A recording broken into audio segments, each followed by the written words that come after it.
안녕하세요. IBK 투자증권 유문주입니다. 9월 말 EFSF 증액안이 나오면서 글로벌 증시에는 처음으로 실질적인 해결책이 나오기 시작했습니다. 그런 의미에서 저는 최악을 넘겼다라는 표현을 드렸고요. 앞으로는 이러한 해결책들이 하나씩 나오고 또 거기에 따른 부작용이나 의구심이 들면서 기대와 실망이 거듭되는 장세가 나타날 것이라고 생각을 합니다. 아직까지는 바닥이 어딘가라는 것에 대한 것은 의미가 없습니다. 이벤트에 따라 업종, 종목을 고르지 않고 가리지 않고 시장 전체를 매도하는 과정에서 PBR이나 PER이 낮아졌다고 해서 주식을 살 수 있을 만한 환경이 조성되지 않았다고 생각을 하기 때문입니다. 다만 기대와 실망을 거듭하면서 이러한 이슈들의 변곡점이 어디인가라는 것에 대한 촉각은 곤두세우실 필요가 있다고 생각이 됩니다. 오히려 디폴트가 발생이 되어서 최악의 상황이 발생이 되거나 반대로 구체적이고 실질적인 해결책들이 시장에 쏟아져서 증시가 한계에 부딪혔을 때 한 단계 레벨업의 시도를 할 때 주식 비중을 더 늘리는 것이 현명하지 않을까 생각이 됩니다. 아직은 현금 보유에 대한 중요성을 생각을 하셔야 될 시기입니다. 네, 안녕하세요. 증권대학의 김동희 대표입니다. 오늘은 베어스턴스인가 아니면 리먼인가라는 주제를 가지고 말씀드리겠습니다. 투자자들을 지치게 만든 변동성의 끝자락에서 이제 방향성의 선택을 강요받는 마지막 국면을 향해 증시라는 기관차가 질주를 해나가고 있습니다. 증시는 과거라는 거울을 통해서 미래를 내다볼 수 있는 해안을 주기 때문에 역사적 통찰이야말로 주식 투자에서 가장 중요한 덕목이라고 할 수가 있겠습니다. 지금의 상황을 2008년도 금융위기 상황에 비추어서 역사적 통찰을 했다면 2008년 3월에 베어스턴스 파산 이후에 악재가 기정사실화되면서 안도렐리가 펼쳐졌던 국면인가, 아니면 6개월 후 9월에 리먼 브러더스가 파산한 이후에 폭락하는 시점인가를 파악해보는 것이 상당히 중요한 의의가 있다고 좀 볼 수 있겠습니다. 악재의 기정사실화라면 상승 추세가, 그리고 확대 재생산이라면 하락 추세를 선택하게 될 것입니다.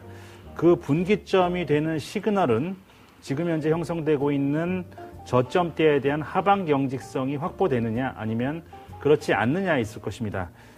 추세가 형성되기 전까지 무리한 예측에 기반한 과도한 매매는 파멸의 지름길임을 명심하시고 조심스럽게 대응하시기 바랍니다. 네, 오늘은 증권대학 김동희 대표와 IBK 투자증권 이문주 대리 함께합니다. 두 분 어서 오세요. 네, 역시 안녕하세요. 힘든 와중에 자리해 주셔서 대단히 감사합니다.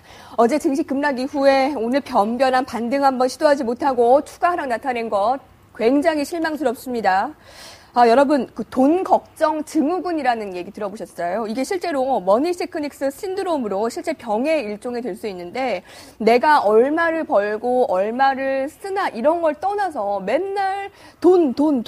그 돈 걱정을 머리에 필요 이상으로 하는 증상이라고 합니다. 물론 이 무책임하게 참 개념 없이 쓰는 것보다는 체계적인 건 좋지만 우리 건강을 위해 참 이 돈 하는 것은 좀 자제할 필요가 있지 않을까라는 생각을 했는데 오늘만큼은 또 다르지 않나 싶습니다. 장중 저점에서 거래를 마쳤습니다. 시장이 지금 약세장이라는 게 계속 이어지는 건데요. 자, 김동희 대표님께서 오늘 시장의 그런 기분이라고 할까요? 그런 한마디로 좀 정의를 해주신다면요. 어제 미국 시장은 반등했죠. 네. 반등했습니다만 우리 시장은 반등하지 못하고 이제 떨어졌던 부분들이 미국 시장 장마감 후에 이제 이태리 신용 강등 문제가 있었죠. 이러한 문제 때문에 오늘 시장에서 미국 시장이 떨어질 수 있는 방향성에 대한 선반영이 좀 있었다라고 보여지고 있습니다. 최근 들어서 심리가 굉장히 불안한 상태이기 때문에 오늘 저녁에도 미국 시장이 어제 반등을 했지만 오늘 저녁에 떨어지면 어떻게 하나라는 좀 불안감이 우리 시장에 선 반영된 걸로 보여지고 있기 때문에 네. 만약에 오늘 저녁에 미국 시장이 그 이태리 강등 문제 때문에 추가적으로 오늘 반등세를 이어가지 못하고 하락한다면 네. 그럴지라도 우리 증시는 미리 선반영된 측면이 있기 때문에 하락폭은 좀 크지 않을 것으로 보여지고 있고요. 만약에 반등을 하게 된다면 우리 증시의 반등폭이 훨씬 더 클 것이다라는 부분들을 좀 말씀드리고 싶습니다. 지금 나스닥 선물지수는 안타깝지만 마이너스권 나타내고 있습니다. 이문주 대리님께서 계신 곳의 지점 분위기는 최근 어떠할까요? 지금 현재 사실 상당히 대응하기가 어려운 장세가 지속이 되고 있습니다. 그리고 고객분들도 역시나 마찬가지로 보유하고 있는 종목들을 어떻게 하실지를 몰라서 사실 뭐 전전긍긍하고 있는 것이 사실이지 뭐 모두 다가 현금을 모두 뭐 많이 가지고 있어서 저점이 어디인가를 논하기는 사실은 상당히 불성설인 것 같습니다. 그래서 그만큼 투자가분들의 고충이 상당히 크다는 점인데요. 이러한 상황일수록 사실 현금 보유를 어떻게든 조금씩은 늘려나가는 것이 중요하다고 생각을 하고 있습니다. 네, 오늘 이렇게 참 안 좋은 상황 속에서 워스트 이슈부터 함께 볼 텐데요. 함께 보실까요?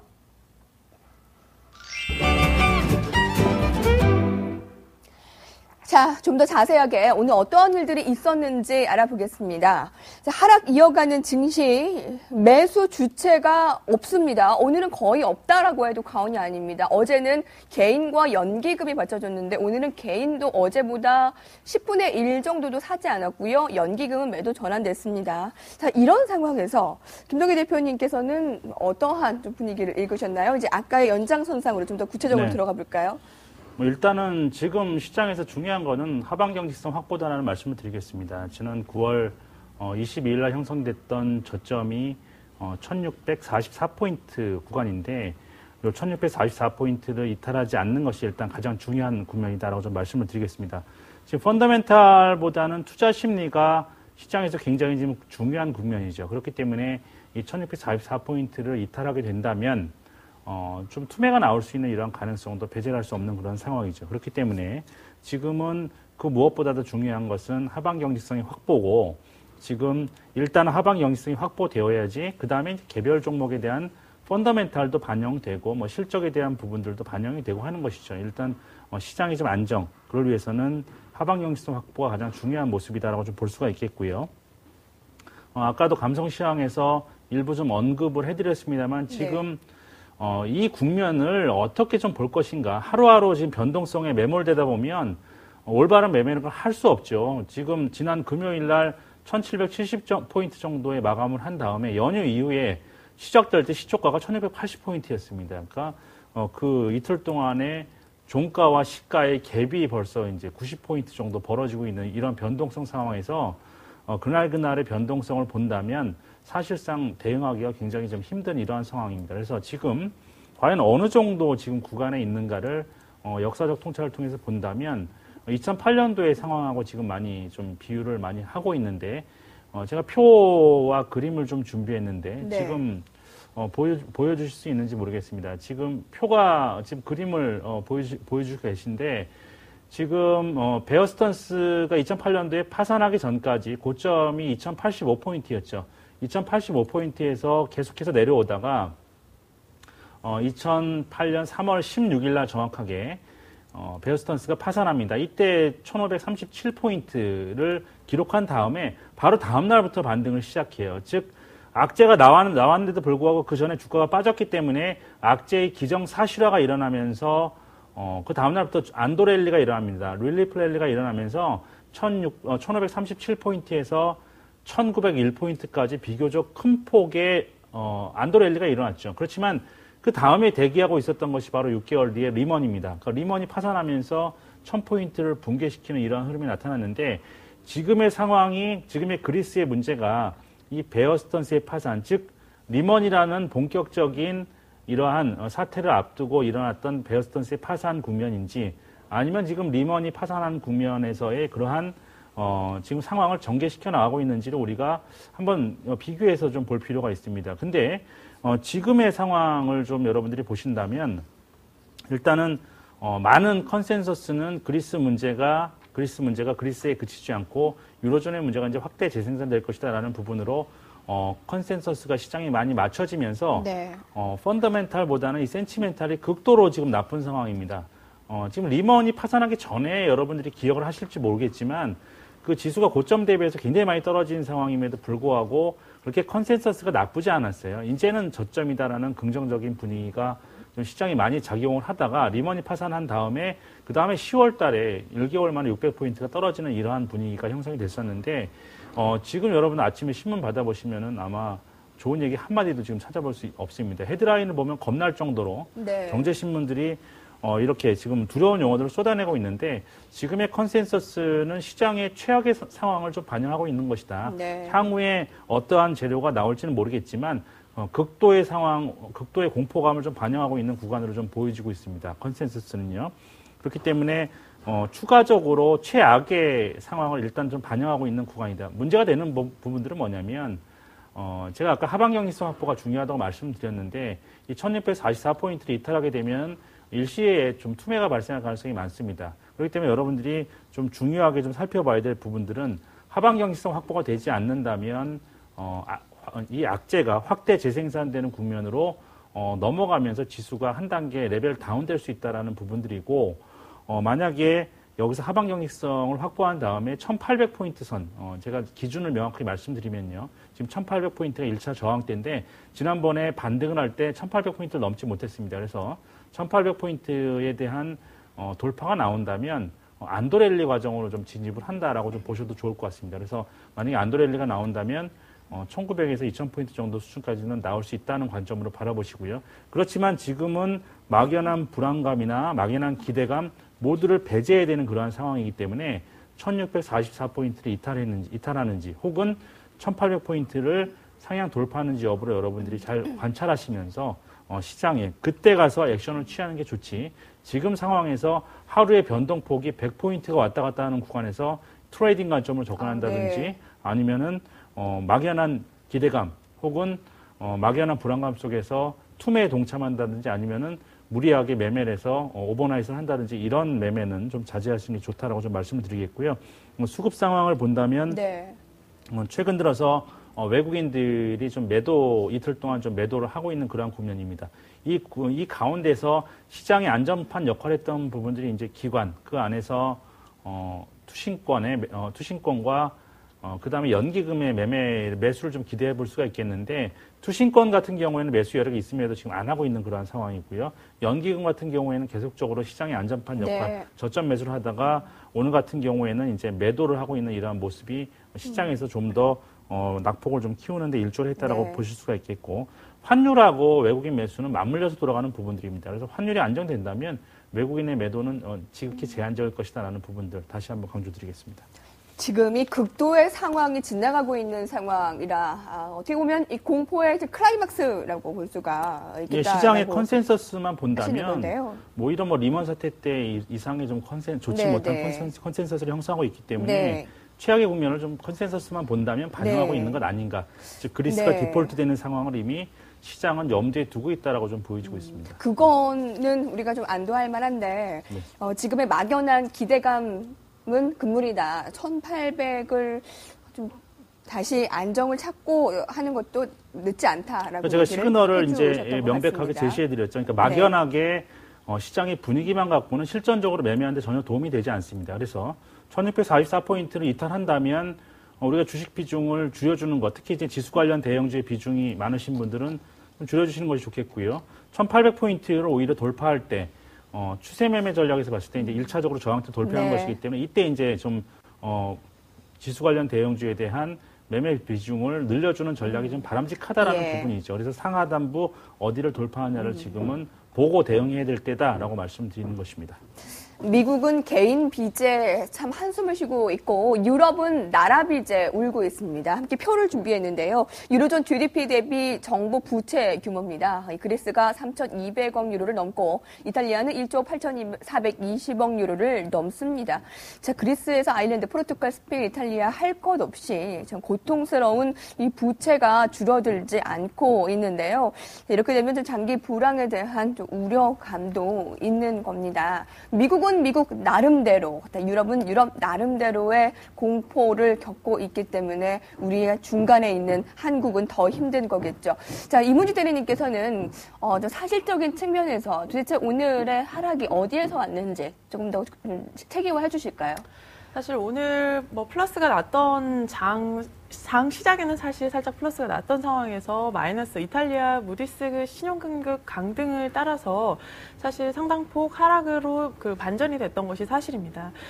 사실은 뭐 일단 지수 하락 반전의 모든 원인을 이탈리아에서 찾을 수는 없겠지만 네. 작은 호재와 뭐 악재에도 민감하게 반응하는 지금 장세에서는 변동성이 상당히 크기 때문에 이러한 것들도 크게 영향을 주었던 것 같습니다. 네. 그리고 뭐 이탈리아 무디스 신용 강등에 대해서 이야기를 좀 드리자면 네. 뭐 강등 자체에서도 상당한 의미를 두겠지만 강등 속도에 더 무게를 두었던 것 같습니다. 한꺼번에 세 단계나 강등을 했기 때문인데요. 그렇지만 개인적으로 보수적인 관점에서 지수 하락 가능성에 더 가능성을 열어놓은 상황에서도 사실은 이번 이탈리아 신용 강등에 대해서는 조금 우려가 과도했다. 그리고 시장에 이미 반영되었다 정도로 받아들이고 있습니다. 왜냐하면 이미 S&P에서 이탈리아 신용 등급을 강등을 했었고 현재 무디스가 이탈리아 강등에 대한 이야기를 한 것 자체가 그 A2로 강등을 했는데 이는 S&P가 이탈리아의 지난달에 준 등급과도 동일합니다. 그래서 따라서 지금까지 강등하지 않고 참았던 무디스가 한꺼번에 강등을 한 것이지 시장에 새로운 화두를 준 것은 아니다라고 생각을 하시면 되실 것 같습니다. 그게 악재였고 호재도 있었어요. 벤 버냉키 의장이 추가 부양책 아무래도 해야겠다라는 의지를 밝혔잖아요. 네, 그렇습니다. 사실은 다우지수를 뭐 한꺼번에 네. 뭐 반등폭으로 보면 한 4% 가까이 올린 그 원인이 되었기도 했었는데요. 일단 추가 부양책에 관련해서는 사실 미국 실업률이 9%를 넘고 있는 상황이고 네. 그리고 선거를 앞두고 있는 상황에서는 오바마 정부가 쓸 수 있는 카드는 많지 않은 것이 사실입니다. 근데 사실 지금까지 부양책을 내놓는데 가장 큰 발목을 잡았던 것이 바로 인플레이션인데요. 단기적으로는 최근 원자재 가격이 떨어지는 상황이기 때문에 추가적인 부양책이라는 것 자체가 나올 수 있었던 상황이 아닌가라는 생각을 하고 있습니다. 또 한 가지 배경은 오퍼레이션 트위스트 정책에 대한 효과에 대한 의심인데요. 예. 이 정책 자체가 장기 기업의 금리를 채권의 금리를 낮추어서 기업의 설비 투자를 증대시키는 데 있기 때문에 장기적으로 효과가 있다고 하더라도 지금 현재 급박한 그 세계 경제 상황에서는 시간차가 발생을 할 수밖에 없는 상황입니다. 따라서 이러한 시기적인 과도기적인 혼란을 막기 위해서 최근 오바마 정부가 FTA나 아니면 중국의 위안화 전환상 압력을 통해서 수출을 통한 일자리 창출을 추진하는 것과 일맥상통하게 버냉키가 낼 수 있는 조건들을 하나씩 내고 있는 상황이라고 한 것이 아닌가라는 생각이 듭니다. 그렇지만 여기서 지금 섣불리 어떠한 정책을 기대하는 것보다는 네. 추이를 지켜보시는 것이 훨씬 더 예. 현명한 투자가 아닐까라고 생각이 듭니다. 네. 자, 이쯤에서 베스트 이슈로 바로 넘어가 보겠습니다. 자, 함께 보시죠. 자, 베스트 이슈는 오늘 업종별로 좀 더 자세하게 볼 텐데요. 함께 보실까요?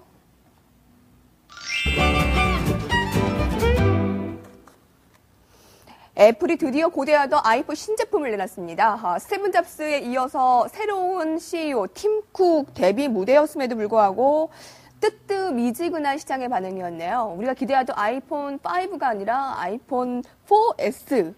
지금 한 포털 사이트의 순위 1위가 지금 아이폰 4S인데 약간 실망감이 있는 것 같고요. 네. 빅뱅 지드래곤 대마초 흡연으로 기소유예. 뭐 우리랑 상관 있는 얘기는 아니지만 뭐 그런 얘기가 있네요. 자, IT 업종 그러면 우리가 좀 이런 반사 이익을 좀 받을 수 있는 가능성에 대해서 오늘 베스트 이슈로 좀 꼽혀온 것 같아요.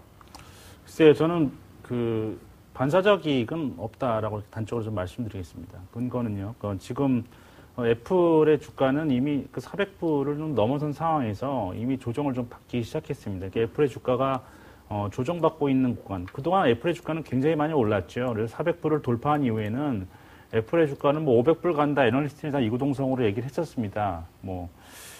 그러한 상황에서 지금 숨고르기 과정이 전개가 되고 있는 과정인데, 삼성전자의 주가는 상대적으로 애플의 주가에 비해서 그동안 오르지는 못했습니다. 그렇기 때문에, 그동안 못 오른 것에 대한 반영이 나타나고 있다라는 부분들이고, 주가가 디커플링 된다라는 부분들은 앞으로 있을 수 없다라고 좀 보시면 되겠습니다. 그러니까 애플이 세계 시가총액 1위 종목이고 IT 경기를 대표하고 있는 이러한 주가의 흐름인데 만약에 애플이 향후에도 계속적으로 주가가 올라가지 못한다면 여타 IT 종목군들의 주가도 떨어질 수밖에 없겠죠. 그러니까 지금은 애플이 지금 최근 들어서 주가가 7거래일 정도 좀 떨어지고 있는 구간에 삼성전자는 견조한 흐름을 보여줬습니다만 반사적 이익이다 이런 부분들은 좀 판단의 오류 너무 앞서가는 어불성설을 갖고요.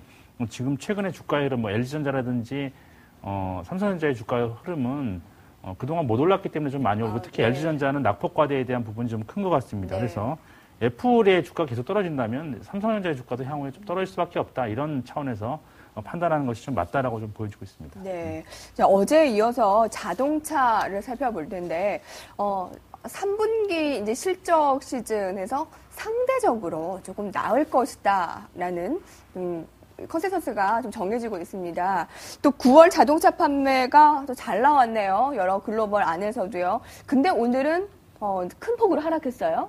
네, 그렇습니다. 사실 업체의 밸류에이션만으로 따져서 봤을 때는 네. 자동차만이 글로벌 증시의 그 침체와는 동떨어져서 움직이는 그 듯한 느낌을 받게 됩니다. 근데 사실은 국내 현대차나 기아차 같은 경우에는 네. 9월 자동차 판매량이 비수기했음에도 불구하고 미국을 제외한 모든 국가들에서 판매량이 증가가 됐습니다. 뭐 전월보다는 사실 하락이 되었지만 전체적으로는 증가가 된 상황이고요.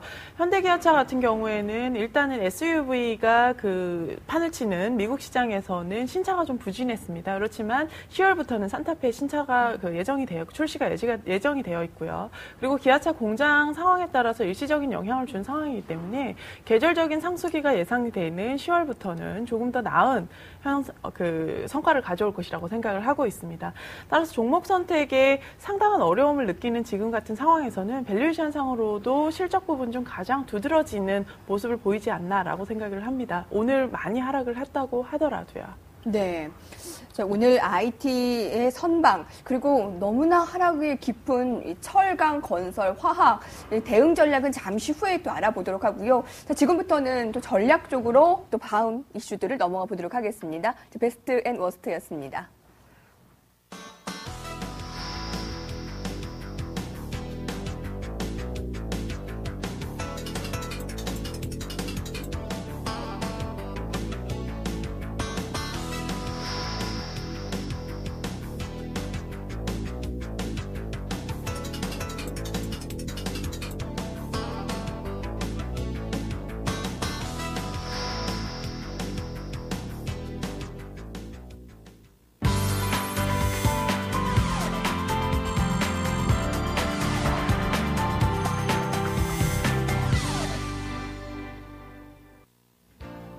안녕하십니까, 플래너였습니다. 오늘 장에서 많은 업종이 하락했고 특히 건설주가 가장 큰 낙폭을 기록했습니다. 아무래도 긍정적으로 접근할 업종과 종목을 찾기가 쉽지 않은 장세인데요. 과연 SS 패널들은 내일 시장을 어떻게 볼까요? 전문가들의 국내 증시 전망 지금부터 확인하시죠. 네, 오늘은 동양종금증권 종로지점의 이모세 팀장과 동양종금증권 가산디지털 지점의 최민규 과장, 이 두 분의 전망 들어보겠습니다. 첫 번째 전망부터 확인하시죠. 동양종금증권 종로지점의 이모세 팀장은 지수 상승을 예상했습니다. 예상 밴드는 1670에서 1720포인트입니다. 투자 플랜 자세히 살펴보면 유럽 중앙은행의 통화정책회의를 앞두고 증시가 단기 반등할 가능성이 있다고 전망했습니다. 변동성이 심한 요즘 업종별로 구분할 필요가 있다는데요. 3, 4분기 실적 예상치에 따라 차별적인 매매 전략을 가지는 게 좋다는 의견입니다. 이모세 팀장이 관심 업종 볼까요? 스마트폰 관련주를 꼽았는데요. 꾸준한 실적과 향후 성장성이 우수하다는 점에서 긍정적으로 봤습니다. 반면 철강 업종에 대해서는 4분기 실적이 하락할 것으로 예상되며 환율 상승이 악재로 작용한다고 버릴 업종으로 꼽았습니다. 네, 다음은 동양종금증권 가산디지털 지점 최민규 과장의 전망입니다. 역시 지수 상승을 예상했고요. 예상 밴드는 1670에서 1700포인트를 잡았습니다. 이번 달 안에 늦어도 다음 달 초까지는 그리스 관련 이슈는 일단락될 것으로 판단했는데요. 그때까지는 단기 트레이딩 전략이 유효하다는 의견입니다. 그리고 수급 개선이 절대적으로 필요하다는 의견까지 덧붙였습니다. 최민규 과장의 관심 종목은 한국타이어입니다. 그리고 버릴 업종은 앞서 이모세 팀장과 마찬가지로 철강 업종을 선정했습니다. 자, 두 분 중에 동양종금증권 가산디지털 지점의 최민규 과장 전화 연결되어 있습니다. 과장님 안녕하세요. 네, 안녕하세요. 네, 내일장 지수 상승을 예상했습니다. 코스피의 1700선의 완벽한 회복을 기대하기는 이르지 않나 싶은데요. 10월 전체적으로 봤을 때 예상 밴드 어느 정도로 잡으십니까? 일단은 내일장은 이제 기술적으로 이제 조금 이제 반등할 국면에 놓여 있다라고 생각을 해서 일단은 지수 상승 의견을 드렸고요. 10월에 이제 그 코스피 예상 밴드는 일단 저는 10월도 역시 이제 8월, 9월과 마찬가지로 변동성이 굉장히 커지는 이러한 장이 좀 될 걸로 예상을 하고 있어서 10월 코스피 예상 밴드는 약 한 1580에서 1800 정도 이 정도로 이제 예상을 하고 있고, 일단은 10월에 굉장히 변동성이 커진 장을 이제 경험을 하고 나서 11월 3일날 유럽 쪽에서 이제 그 그랜드 플랜이 나오기로 한다면은 일단 11월 초까지는 유럽장 문제가 좀 해결이 되면서 이후부터는 일단 좀 단기 랠리가 나올 가능성을 갖고 있기 때문에 일단은 10월 장에 이제 그 코스피 예상 밴드는 1580에서 1800 정도로 일단은 예상을 하고 있습니다. 네, 10월 전체 코스피 예상 밴드는 1580에서 1800으로 잡아주셨고요. 한국 타이어에 대해서 긍정적인 의견 주셨는데요. 최근에 과장님뿐만이 아니라 완성차 관련주보다는 자동차 부품주에 대해서 긍정적인 전망이 많이 나오고 있습니다. 완성차 관련주에 비해서 어느 정도 투자 매력을 갖고 있나요? 일단은 그 부품주 중에서도 이제 옥석을 가릴 필요는 있다라고 보고 있고요. 완성차 관련주 대비 이제 부품주들이 조금 더 그 주목을 받는 이유는 당연히 이제 FTA 수혜폭이 훨씬 더 크기 때문입니다. 그렇기 때문에 이제 부품주들이 그 조금 더 이제 그 시장에서 그 포커스를 좀 그 주목을 받고 있다고 생각을 하고 있고, 하지만 이제 오늘 오전에 그 완성차 업체들의 이제 그 단가이나 그런 소문이 좀 돌아가지고 오늘 기관에서 좀 매도가 나왔는데, 이런 부분들 역시 이제 그 오히려 이제 거꾸로 보면은 하나의 좀 매수 찬스가 될 수 있다고 생각을 하고 있고요. 하지만은 이제 그 단기적으로 좀 기관의 매도와 같이 좀 한번 살펴보실 필요가 있다라고 좀 생각을 하고 있습니다. 네, 지금까지 최민규 과장님의 전망 들어봤습니다. 과장님 고맙습니다. 네, 감사합니다. 네, 지금까지 SS 패널들의 전망 알아봤습니다. 출연자분들은 그럼 어떻게 생각하십니까?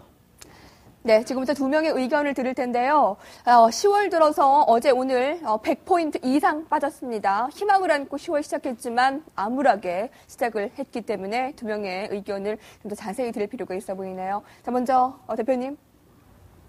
일단은 내일장만 놓고 본다면은 네. 기술적 반등이 가능한 국면이라고 좀 보고 있습니다. 오늘 좀 우리 시장이 여러 가지 측면의 악재를 미국 시장의 상승에도 불구하고 좀 선반영하는 측면이 있었기 때문에 뭐 상대적으로 내일은 해외 증시 대비해서 좀 선전할 수 있는 가능성도 있다라고 좀 말씀드릴 거고요. 그렇지만 여러분 지금 중요한 거는 제가 아까 밴드를 말씀드렸죠. 아래로는 1644포인트입니다. 2011년 9월 26일 날 형성됐던 그러한 저점이죠. 지난 9월 26일 날 형성됐던 저점인 1644포인트. 여기를 이탈하는지 여부, 여기 이탈한다면 단기적으로라도 투매가 나올 가능성이 굉장히 많습니다. 일단은 지지선이라고 여겨졌던 구간이 이탈이 된다면 지금 투자 심리가 급격하게 붕괴될 수밖에 없기 때문에 1644포인트 하방경지선 확보하는지 여부를 보시고요.